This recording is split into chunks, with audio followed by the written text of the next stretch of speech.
maybe they think we're like Lady Gaga or something, but we really don't need this type of support across the front. I'm really sorry about that, but I'm very sorry about that, but we have nothing to do with the infrastructure of these buildings or the presentation. We are in a rock and roll band and we just turn up and play for you. Fuck yeah, dude.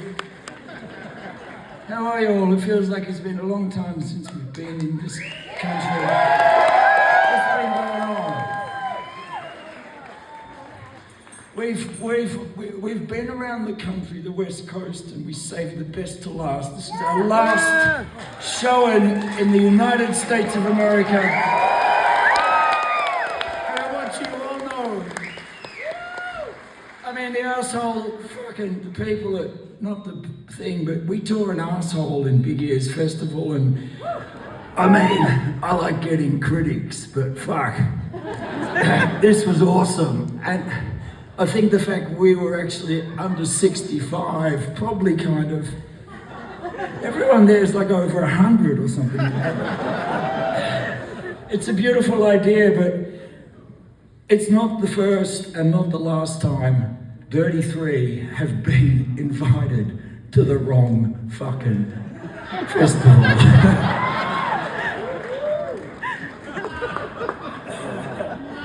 But I learned a lot from the critics there, and I've took it on board.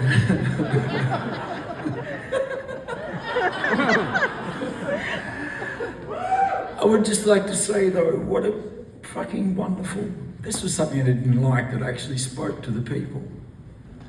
That was a big criticism. Like, I mean, even if it is a problem, get fucked, you know? Fuck you, you know? If you don't like it, tell me. Anyway, it is wonderful to wrap up the tour here. I love being in America, and I love Americans, and I want you all to know that. Without you people, we wouldn't be here. You guys do fucking amazing stuff. You're an incredible country and a great... Huh? Yeah, of course, but like, that's not you, you know? Like, you don't have to bring that into the room. That's fucking obvious, right?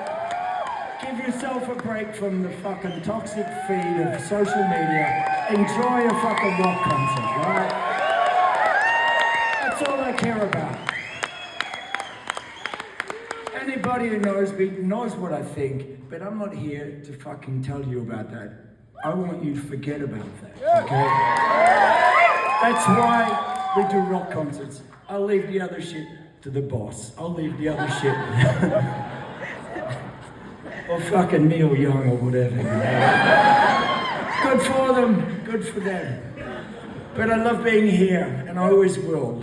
It's a country that defined us growing up in Australia. Everything that came to us and influenced us, 90% of it was from your country. So you have a lot to be proud of, and don't forget that. And we love you very much.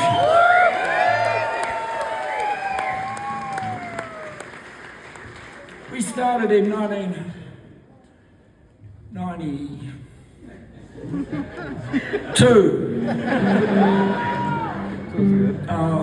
A friend, this is if anyone here is in their approaching their 70s, if you're allowed to retire and you're thinking of starting a rock and roll band or a weird electronic music band so you can get to play a Big Ears Festival in your fucking 70s, because there's a lot of openings there, ladies and gentlemen, and they're going to need more because it's just logistics.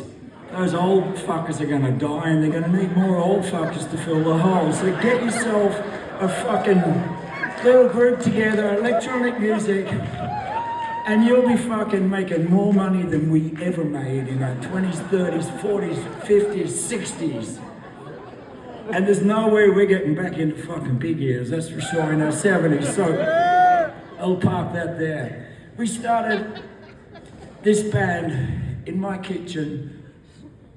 A guy I knew wanted music, and he knew I did play a violin. Now in those days I was actually rather fucked up alcoholic and junkie, and I didn't even know where my violin was, but I found it, and I knew I knew Jim, and Jim knew Mick, and I said, look, we can get $150 if we play for 3 hours. So we had 15 minutes to work out 3 or 4 numbers, and there was probably a 5th, and we learned it was somebody else's song, but because we could work out how to play it, we figured we wrote that. And that's the first rule.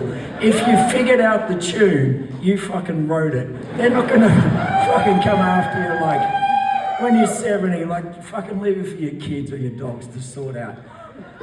So we worked out 5 songs and filled the allotted time, which was 3 hours, by making the songs unbelievably long.